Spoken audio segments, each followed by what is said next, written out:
Jalalai lo soma. Speaker Kalome, Honorable Chief Minister Ziadi Changtu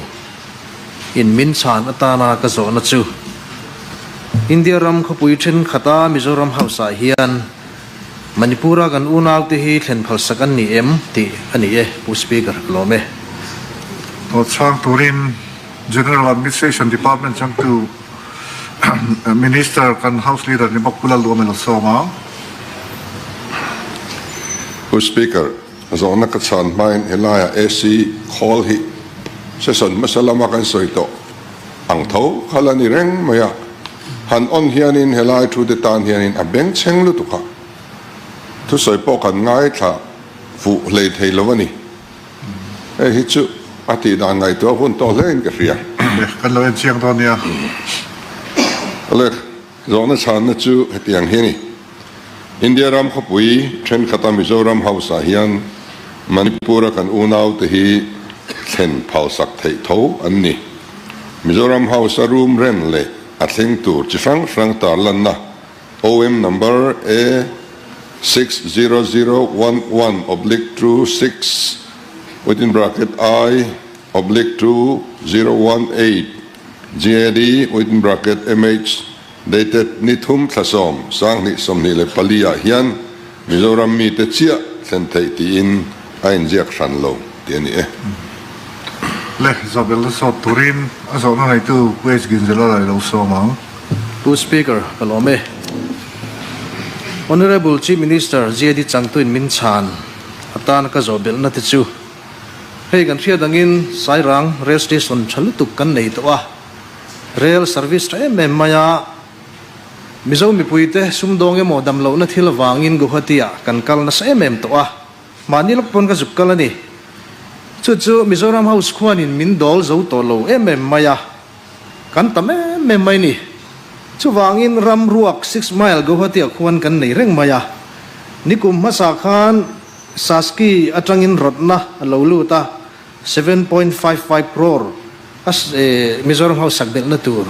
rodna loluta amaro chakan ti thei chia lo dewa kumina hian emo remchang ma satbera kan poisa nei angin tlem luat pom lo tam luat pom lovin I allotment kan siam thengem ti hi ka zo belna pakhat na ania tin pu speaker dolle kan zo du le chu Mizoram House Bangalore Mizoram House tipo khu sak chatangai khop maya house mumal kan la nei lovani chu wangin Bangalore Mizoram House te po hi sak tharani chu sak that ni lovin sak thar tur chu ruam hanna om thei chuaning tika nge ni yang ti ani le ani pathumna chuan rail station khu tunai man tangka hi kan du khop maya I bazar ni hi siam taila tha lom manilo kan tia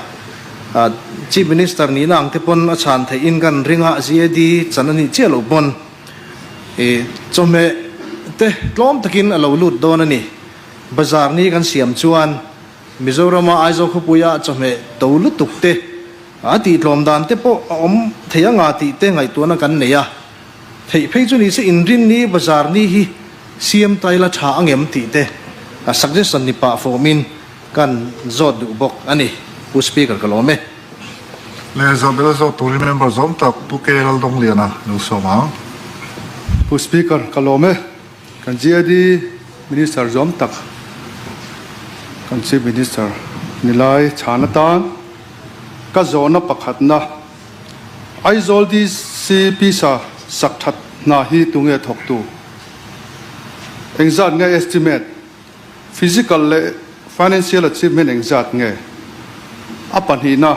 open tender nge restricted tender manga contractor hi than ani apathum na restricted tender ani chuan engwanga restricted tender manga than ani Kalome. Le Zabel so Turin member zom tak Pukel Ramai lo soma. Speaker Kalome. Kazo bel na chu Silonga Mizoram House ku vehicle motor pathum pek van ya mase driver pathuma pakhat ka pensiona pakhat kha helam aizolam chingin lak phei ni towa pakhat te chaw ni to ni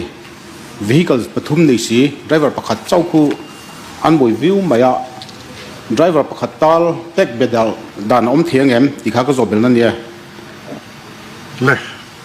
khang zo na te ka chang turin jeri chang tu minister pulal do melo soma Mr. Speaker, the member jam tak pulal te zo na kha hemi train azin Gauhati railway station at henna khim tu rahi mani khanin Silchar Sairang service kan railway minister ina flag off ni khanin hon ania kulaya kwan hotel dang pan ngai lova a railway station a hanriang hal mai na tur kha thatak tak room chang kang tak tak te aom hlomani chu kan facility nei thar ani railway ministry minon ti sa ani a tin railway lampang lo kha han soi ta ila khome kan rail station sai rang mi hi railway station pa ngai tur lo ruam man khani a world class tur khan kan han nge na min phalsak mai ta a ti chuan world class tur kha chuan upgrade angai ta viawa tuna hian crores som kwale pasari nin ka ria enron sanction fel to a tender po an hong to in ka ria a chu a railway ministry na anti turania ti chuan a building te kho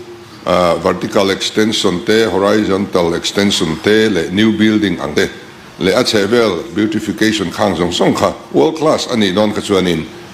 ti bel khalangai treu maya chu vai bel che som ko pasari kha chuanin na thok thei viau tura ngai ta ila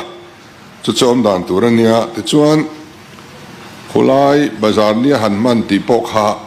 idea thatak ania rot na thatak nin alanga bazar puini bik deute siam taila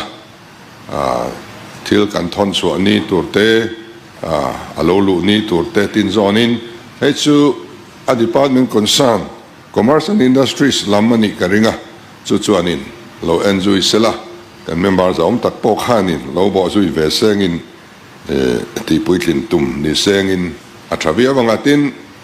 an area chunga khon warehouse da kan doa railway minister nen po kan soidun to a ni chuanin ram kan nei loven ron ti dewa itinon le tiang joint verification joint survey nei tura ni kan ti tu ni kan ti le dona kulai bula khwanin ram khu min pe thei ra se chuan warehouse lian tak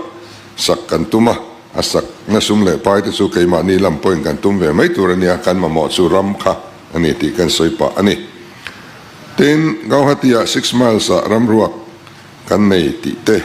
kan ngai thla a chu tiangin Bangalore te hei hi ne ram hi kan mamo em maya Calcutta a Balingans rota kan house kan han hral mai ta te kha poi kan ti em a pu cho chunga hun lai kan thlen thin na nia thia kher ta khuni lo seng la bang ila thatura nem thia ta nok rup mai de kwanin ko ta he kan kinglen le mek ani a chuan asak mai na tur hi sum hi a hau ta khop maya building hi chu a crore tel alongaya amaro chu BSNL nen hian kan indora BSNL hi India railways ti lawa chuan ram nga ber an nia policy tharan neya an ram te monetize tu te ni tani kami monetization scheme noya khan in biak na kan neya Delhi te an ma ni zok ten on lenga ti chuan elaya GAD atangin kan chun zoma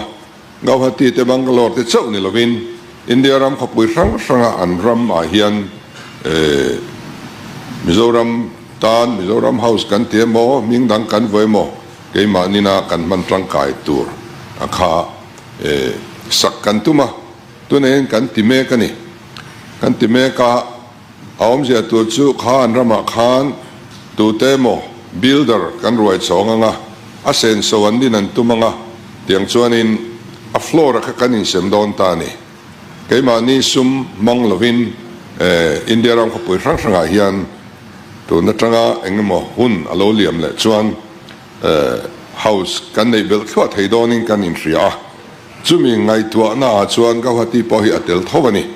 a ran pa a kan sum seng lowati ram ram dan kan ngai tua mek ti kha